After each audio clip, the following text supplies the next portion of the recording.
Just at the beginning of last year, Miles met a girl named Heidi. It was after a long time that Miles was really into a woman. Heidi and Miles got along very well. And Heidi seemed to understand Miles in a way that none of his previous girlfriends had. It was only recently that Miles moved into an apartment building in Bakersfield, California, with Heidi. The apartment building they moved into was far from flashy or fancy. And the neighborhood was quiet. The one-bedroom apartment they rented was cheap. Heidi and Miles didn't have a problem affording it. The bonus part was that the apartment didn't look too bad after Heidi decorated it with her psychedelic paintings and bohemian furniture. They were all handmade or picked up from thrift shops here and there, but it made the place look cozy. Heidi and Miles first met at a bar. Late one night, Heidi was alone. She was sobbing over the counter. She looked miserable, and Miles thought it was a perfect opportunity to pick up a girl. They started talking, and Miles was able to cheer her up, and it all started from there. Heidi was going through a bad time with her long-term boyfriend, who she said, "He's not like how he used to be."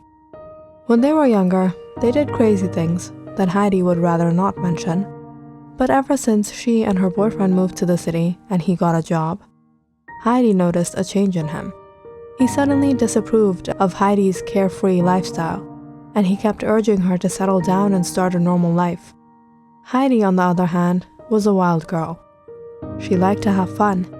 She only worried about making the present the best it could be. And that was what Miles liked about Heidi. Miles was able to confide his deepest secrets in Heidi. Heidi's first reaction were always shock and surprise. "You're crazy," she said. But over the days of getting to know Heidi, Miles knew it was Heidi who was the crazier one. After getting to know so much about him, Heidi still never looked down on Miles. That's when Miles realized he couldn't let this girl slip out of his hands. Heidi was the one. This was the girl that would be by his side through thick and thin. Fortunate for Miles, he was able to rescue Heidi from her awful boyfriend. And he and Heidi started seeing each other. Since Heidi was moving out of her ex's house, she and Miles decided to get a place of their own. Heidi and Miles were both in their late 20s. And unfortunately, they had been chronically unemployed, which meant they were always on a tight budget. Miles had earned an English degree at college, but it was now laying useless in one of his files. Heidi dropped out of college years ago. She wanted to travel around and spend a few years relaxing. She later started investing herself in making artwork and selling it. Heidi and Miles made it work, and they were having fun living a life together. But there was still one big obstacle in the path. Heidi's ex-boyfriend. Heidi's ex would show up at their apartment now and then, creating a nuisance in the corridor. He would put up a fight to take Heidi back. Miles used to hear him whining to Heidi. "Heidi, you're ruining your life. You're still so young, you can do better. This isn't the kind of life you want to live. You'll regret your decisions." Blah, blah, blah. Heidi's ex was a thorn in Miles's loose lifestyle, and it seemed like he couldn't get over the fact that Heidi had moved on. She was happy with Miles now. There was no way Miles would let anyone take Heidi away from him. Heidi and Miles were getting by just fine. They had each other. Their hobbies, their likes and dislikes were so similar it was shocking. Their happiness was a guiding light, and working together made their future look bright. As a matter of fact, Miles believed he made Heidi happier than she ever was with her ex. Her ex was a boring guy with a boring job, living the same boring routine.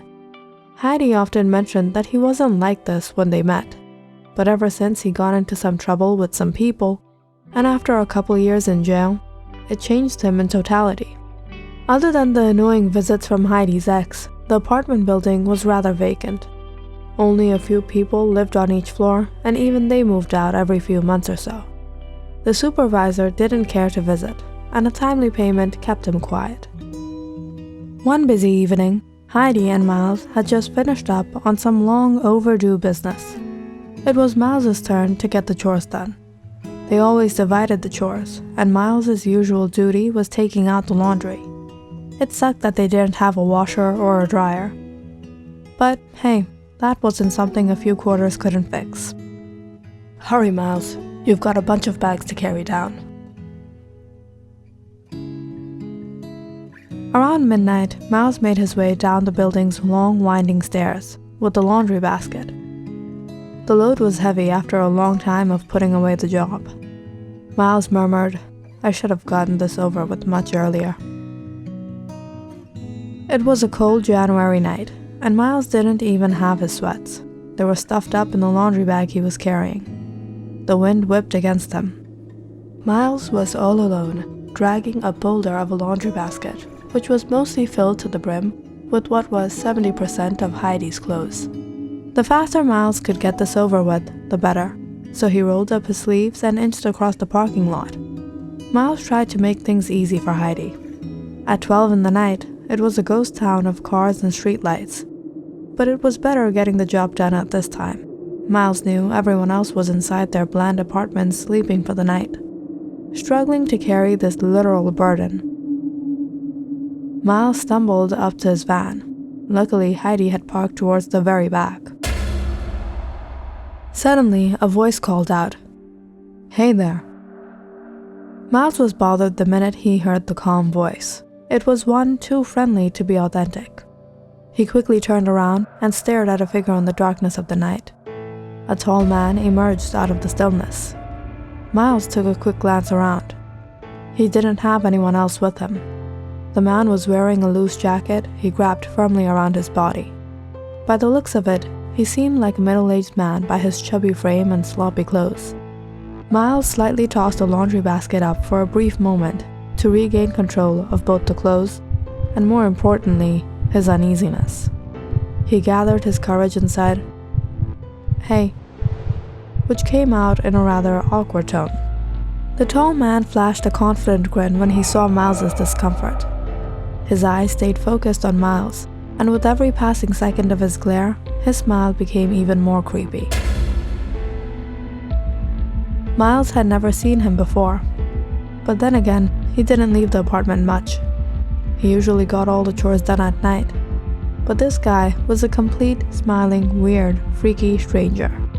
And much to Miles's dawning horror, he realized they were the only ones out there, alone on this dark night. The guy said in a hoarse voice, "Looks like you need some help." Miles slipped one of his hands below the basket. He tightened his grip and said, "No thank you, I'm fine. I'm just getting the laundry done." Still grinning with that strange look on his face, the man reached towards Miles and said, "Let me help you with that, buddy." Just then, Miles saw a flash of silver hidden in the man's hand. Nervously, he staggered back in anxiety. Miles was worried, thinking about what might happen. He was sure he was standing in front of a guy with bad intentions. If something were to happen, Heidi would be worried sick at home. "That's all right, I got this."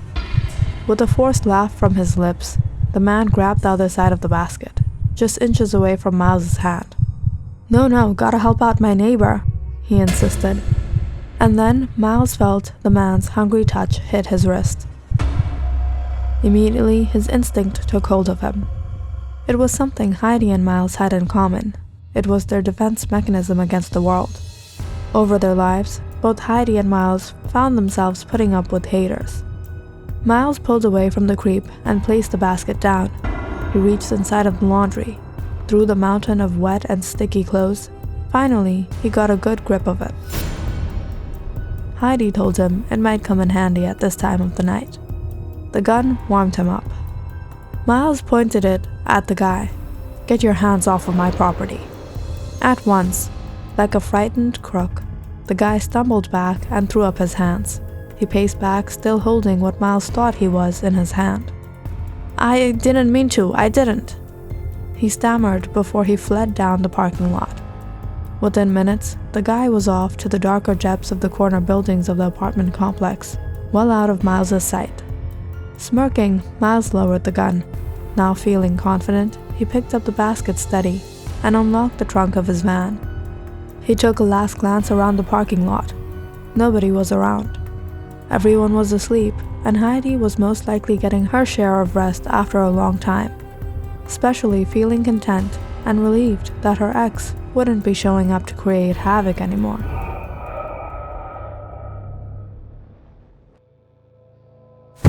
Miles tumbled the basket over in the trunk, and rather than that usual softness of the clothes, he heard a grisly thud. Leaning over, he peeled a few layers of red-stained clothes and looked at Heidi's ex under the loads of laundry. He grinned madly. Gotta get my chores done. Heidi always made Miles responsible for this specific chore, getting rid of the remains. At first, this part was the most scary for Miles, but he had figured that laundry dumping worked well every time.